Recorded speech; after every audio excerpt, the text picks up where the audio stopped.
ఆంధ్రప్రదేశ్ రాష్ట్రంలో ప్రతి జిల్లాలో ఒక విశ్వవిద్యాలయంతో పాటు కనీసం జిల్లాకు ఒక ప్రభుత్వ ఇంజనీరింగ్ కళాశాల ఏర్పాటు చేయాలన్న ఆలోచనతో గతంలో డాక్టర్ వైఎస్ రాజశేఖర రెడ్డి గారు కీలక నిర్ణయాలు తీసుకొని అమలు చేసిన విషయం కూడా తెలిసిన అధ్యక్ష.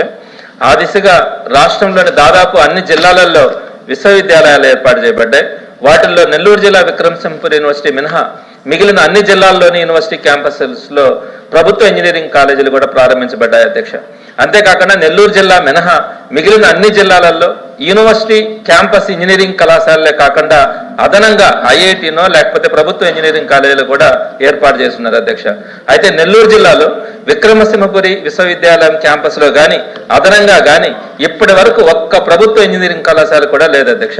ఈ నేపథ్యంలో నెల్లూరు జిల్లాలో ప్రతిభ కలిగిన పేద విద్యార్థులు తీవ్రంగా నష్టపోతున్నారు అధ్యక్ష.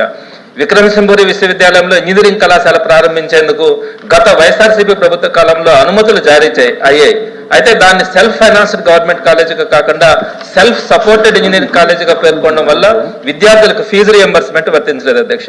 ఈ సాంకేతిక పొరపాటు కారణంగా ఆ కళాశాల ప్రారంభం కాలే. అంతలోపల ప్రభుత్వం మారింది. ఇప్పుడు దాని గురించి పట్టించుకోవట్లేదు అధ్యక్ష. నెల్లూరు జిల్లా మొదటి నుంచి విద్యారంగంలో ప్రత్యేక గుర్తింపు పొందిన అత్యంత ప్రతిభావంతమైన జిల్లా. ప్రతి సంవత్సరం సుమారు 40,000 మంది విద్యార్థులు ఇంటర్మీడియట్ పరీక్షలు రాసి వృత్తిలో అవుతున్నారు. ఇంతటి విద్యా వాతావరణం ఉన్న జిల్లాలో కనీసం ఒక్క ప్రభుత్వ ఇంజనీరింగ్ కళాశాల కూడా లేకపోవడం అత్యంత బాధాకరం అధ్యక్ష. విక్రమసింహపురి విశ్వవిద్యాలయంలో ఇంజనీరింగ్ కళాశాలకు అవసరమైన అన్ని భవనాలు, మౌలిక వసతులు, బోధన సిబ్బంది అందుబాటులో ఉన్నారు.